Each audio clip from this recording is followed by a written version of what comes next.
नमस्कार। होमकार इंडिया से मैं गौरी त्रिवेदी। स्वागत है आपका एक बार फिर से। क्या बढ़ते हुए कोरोना केस के बीच यूपी पंचायत चुनाव के शेड्यूल में हो जाएगा बदलाव? यूपी पंचायत चुनाव टालने के मामले में हाईकोर्ट इलाहाबाद में एक याचिका दायर की गई थी। सुनवाई करते हुए जस्टिस गोविंद माथुर और एस शमसेरी ने कहा कि प्रदेश शासन ने पंचायत चुनाव को लेकर आचार संहिता जारी कर दी है। ऐसे में इसे रोकना ठीक नहीं होगा। यूपी में जैसे जैसे पंचायत चुनाव की तारीख नज़दीक आ रही है, कोरोना वायरस के मामले भी बढ़ते जा रहे हैं। बढ़ते कोरोना के मामलों के बीच योगी सरकार ने नई गाइडलाइंस जारी कर दी हैं। ग्रामीण इलाकों में पंचायत चुनाव की हलचल तेज हो गई है। लोगों के मन में सवाल उठ रहे हैं, क्या कोरोना वायरस के चलते यूपी में पंचायत चुनाव टाले जाएंगे? यूपी में पंचायत चुनाव 4 चरणों में होने हैं। 15, 19, 26 और 29 अप्रैल को वोट डाले जाएंगे, जबकि 2 मई को नतीजे आएंगे। त्रिस्तरीय पंचायत चुनाव के लिए नामांकन प्रक्रिया खत्म हो चुकी है। बढ़ते संक्रमण के चलते प्रत्याशियों को प्रचार में सावधानी बरतनी पड़ रही है।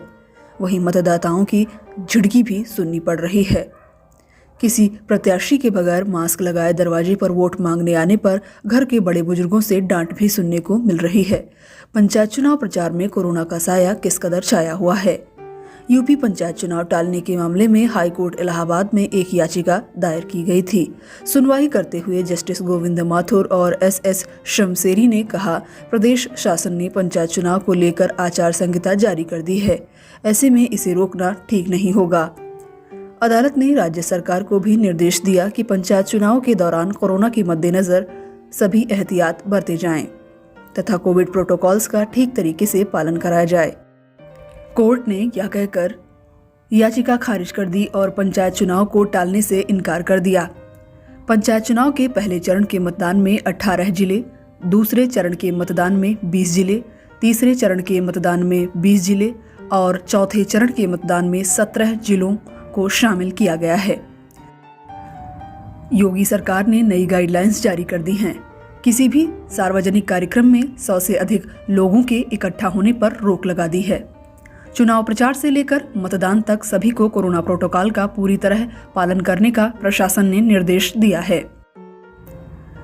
पहले चरण के मतदान में सहारनपुर, गाजियाबाद, रामपुर, बरेली, हाथरस, आगरा, कानपुर नगर, झांसी, महोबा, प्रयागराज, रायबरेली, हरदोई, अयोध्या, श्रावस्ती, संत कबीर नगर, गोरखपुर, जौनपुर, भदोही में वोट डाले जाएंगे। दूसरे चरण के मतदान में मुजफ्फरनगर, बागपत, गौतम बुद्ध नगर, बिजनौर, अमरोहा, बदायूं, एटा, मैनपुरी, कन्नौज, इटावा, ललितपुर, चित्रकूट, प्रतापगढ़, लखनऊ, लखीमपुर खीरी, सुल्तानपुर, गोंडा, महाराजगंज, वाराणसी, आजमगढ़। तीसरे चरण के मतदान में शामली, मेरठ, मुरादाबाद, पीलीभीत, कासगंज, फिरोजाबाद, औरैया, कानपुर देहात, जालौन, हमीरपुर, फतेहपुर, उन्नाव, अमेठी, बाराबंकी, बलरामपुर, सिद्धार्थनगर, देवरिया, चंदौली, मिर्जापुर, बलिया।